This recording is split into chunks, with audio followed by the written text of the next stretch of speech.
Hello, my name's Adam Winstock and I'm the founder and director of the Global Drug Survey, and we run the world's biggest drug survey, and I'm here to tell you a couple of our top line findings from around the world. One of the things that drives our work is that we want to be honest around both the problems and the pleasures of taking drugs.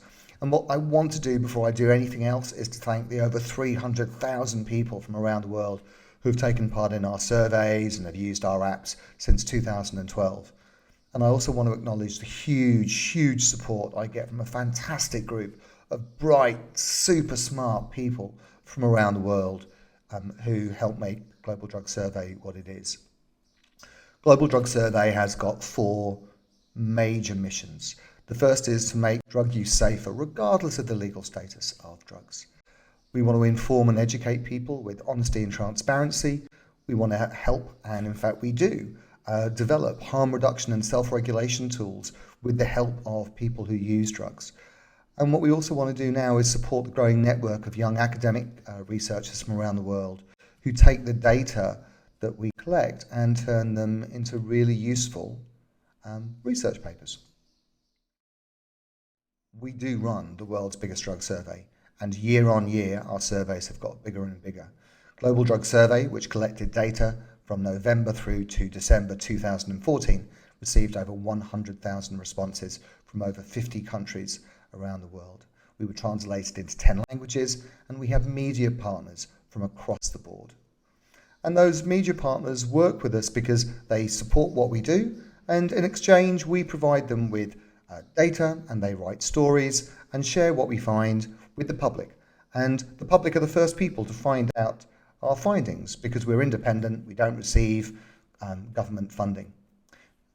There's lots of methodological limitations. The people who answer our survey are not representative of drug users generally.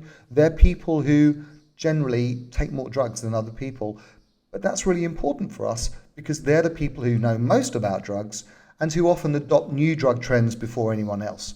And that's one of the things that we want to do, is that get that information out to people early.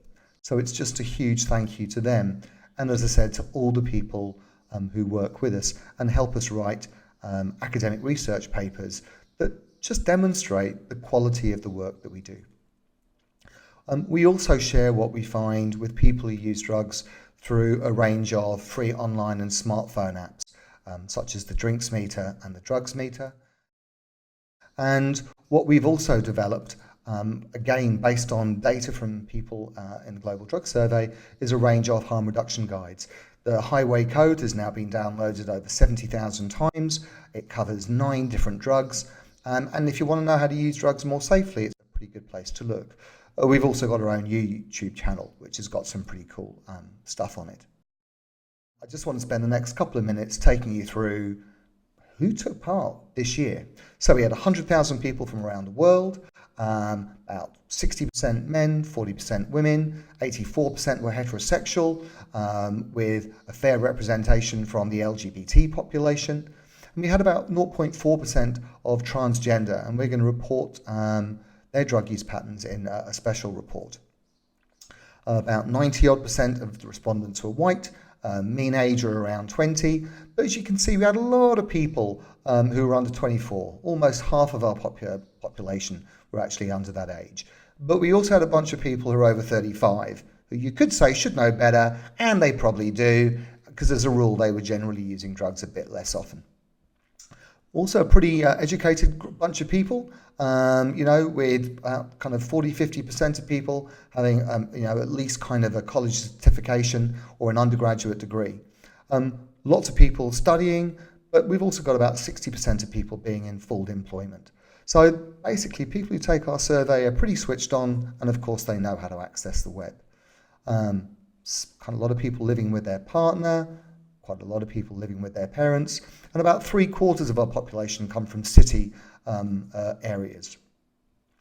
They also tend to kind of be a pretty active group. So you can see that we've got a bunch of people who, are exercising at least once or twice a week. That's about 50% of the population. And that says to me that people who use drugs can also be pretty healthy. And about 60% were people who said they went clubbing at least every 3 months. We also looked at the average weight of participants, and you know what? That's pretty healthy as well. A mean body mass index of about 24 is pretty good.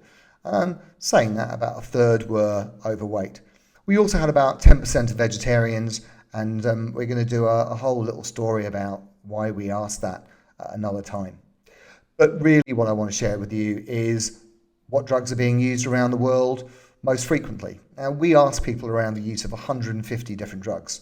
And what I'd say to you as a rule is that, not everyone who actually answers our survey has actually ever taken an illegal drug. About 3/4 of people had. Really importantly, about 40% of people had only used legal drugs in the last year. So what's really important is that we're starting to get data from a really broad population of people. And overall, about 1.3% of the sample reported ever having injected a drug. So a pretty experienced group of people, but quite a number of people had actually only ever used legal drugs. So what are they using? Well, they're the drugs that people have been using for the last decade. At the top of the list, you've got alcohol, tobacco, cannabis, caffeinated energy drinks, MDMA, cocaine, magic mushrooms, LSD, and then you've got amphetamines. The only things that really stand out for me looking at this slide that I wouldn't have seen a decade ago, I think, is the rise of shisha tobacco and the rise of electronic cigarettes. Everything else there has been around for a long, long time. In fact, if you look, you can't find a single new drug, a research chemical, a legal high. None of them make them there. And that for me says a really important lesson, that no matter how much we hear about new drugs overtaking the world, I just don't think it's true. I put a slide up here around methamphetamine because I actually think it's quite important. We hear about a lot of countries having epidemics, but the truth is that actually it still remains a pretty rare drug for most countries. And really, with the exception of Australia and America, certainly in our samples, it wasn't something that was making a huge impact.